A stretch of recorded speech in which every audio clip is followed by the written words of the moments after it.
Rinse wash device installation and cleaning.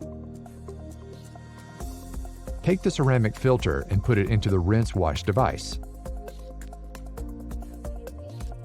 Close it with its cap.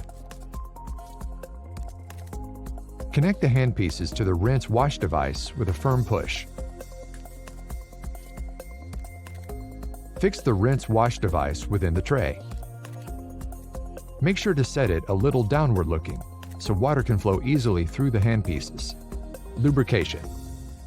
Connect the handpiece onto the oiling spray nozzle and spray it for 2 seconds. Disconnect the handpiece by pulling off the nozzle. Wipe off the excess oil.